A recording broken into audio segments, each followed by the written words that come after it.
Welcome to the Storycraft Society. This week, I'm going to be giving you my 5 tips for running an open-ended adventure.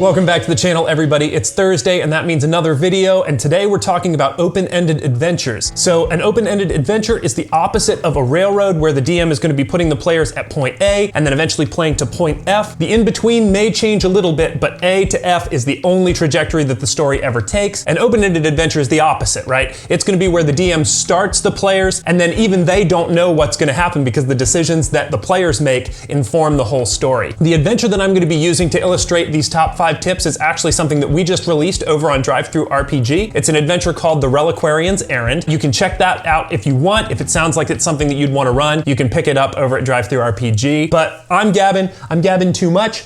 I just need to get to the top 5 tips. Top 5 tips, right? Actually, real quick, I should probably fill you in on the adventure since I'm going to be referencing it a whole bunch during the top 5 tips. So let's actually talk about that for a second.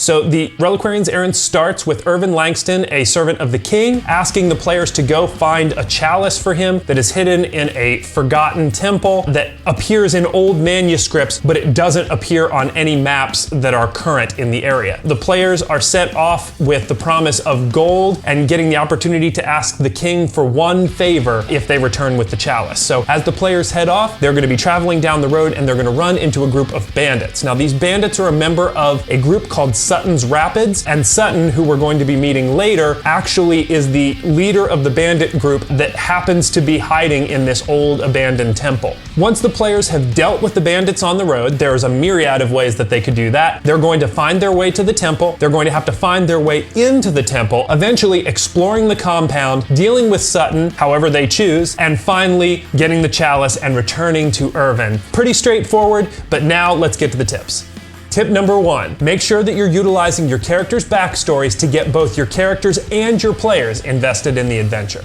So a lot of times when you're playing D&D, you want your players to all come to an adventure with different perspectives on the subject matter, right? So a big issue that happens is a lot of times your players all sit down to the table, their experience is basically the same because they're all playing D&D together. So a lot of times they're going to come up with kind of the same solutions and the same ideas for where the adventure can go. That's why utilizing the characters' backstories is so important. For example, in the Reliquarian's Errand, if the rogue is friends with Sutton, that's a very different way that the adventure is going to end because the rogue could just walk into the forgotten temple, they could talk to Sutton, and basically maybe Sutton would just give them the chalice. She doesn't need it or let them buy it off of her. Whereas if the cleric, whose family was murdered by highwaymen when he was a child, he is not going to be so okay with just walking in and being friends with a bunch of highwaymen. So it's easy to see how tension could now start at the table where the rogue who just wants to be friends with their old pal Sutton, the cleric who now absolutely does not want to deal with highwaymen, their ideas are now going to bump, and now this adventure could end 2 very different ways. This is how we create both drama and an open-ended feel to our adventures, utilizing our players' backstories. Tip number 2, let the world react to the decisions that your players make. So a lot of the time that we spend as DMs kind of dictating and directing the story, we do a lot of things where we make our players react to the world around them, the things that we want them to experience. One way that you can definitely make an adventure feel more open-ended is you can just make your world react to the decisions that the players make. Let the players make decisions that change the direction that you're headed. For example, when the players meet the highwaymen on the road, let them determine what happens. Could they just walk on past? Absolutely. But could they notice that there is a statue from the old temple on one of their backpacks? Maybe they scare the highwaymen off and they follow the highwaymen until finally they lead them back to their hideout. All of these things are ways that it makes the adventure more open-ended and that you as the DM don't know the decisions that the players are going to make, but you're just playing the highwaymen as they need to be played, and that could end in a whole bunch of different situations. By letting the world react to the decisions decisions that your players make, you're actually going to make the stories be infinitely more open-ended in a way that your players now are driving the bus, and they're the ones who are going to get you to your next destination and determine how the next thing happens. Tip number 3, make sure you treat your NPCs like PCs in another story.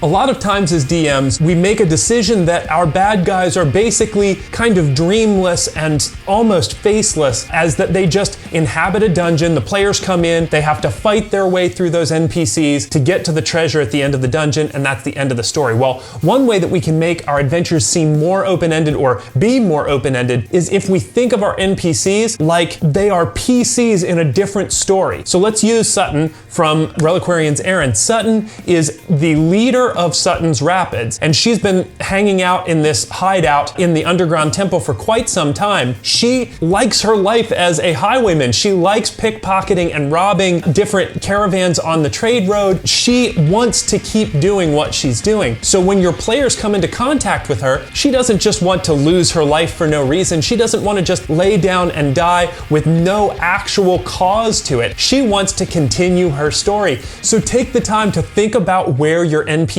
have been, where are they going, what their hopes and dreams are, and that way that will inform a different decision than just being willing to die in a cave for no reason other than they just have to get in the way of the heroes. You're going to end up with a much more unique story, and therefore the opportunities of what that person, that NPC will do is a lot wider and a lot more open-ended, and then they will be able to play off of the decisions that your PCs make. Tip number 4, don't solve your players' problems, solve their solutions.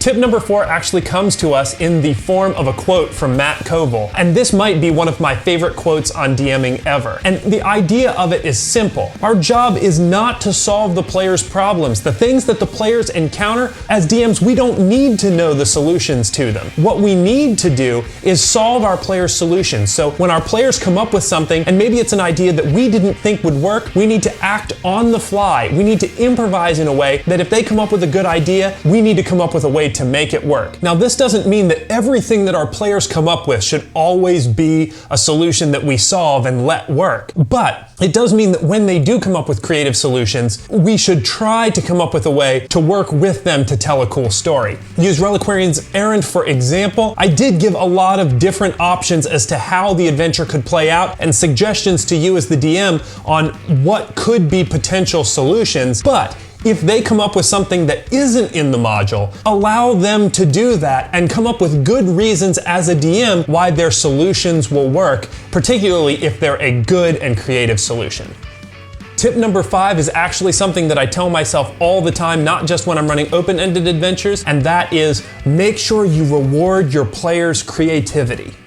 So week in and week out, my players always surprise me with the creative solutions that they come up with, and they lead me to wildly different places than I expected when even I was prepping the adventure. This is something that you have to bolster in your players. As DMs, if we expect our players to come and sit down and run through an adventure straight where it's you hit all of the bullet points and by the end you'll collect the loot and the experience, that will make sure that they know that that's one way to play D&D. But there's also another way, which is the creative storytelling way, and that's something that needs to be bolstered. So if you want to run open-ended adventures, you have to make sure that your players know that they can drive the bus, and one way that you can let them know that over and over again is by rewarding creativity.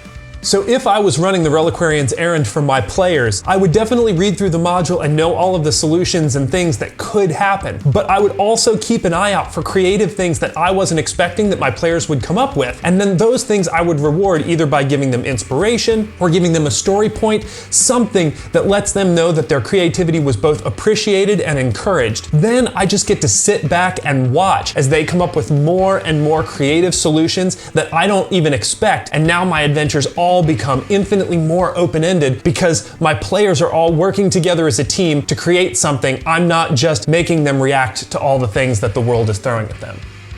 So as a recap, remember, incorporate your players' backstories. Let the world react to the players. Treat your NPCs like they were PCs in another story. Don't solve your players' problems, solve their solutions.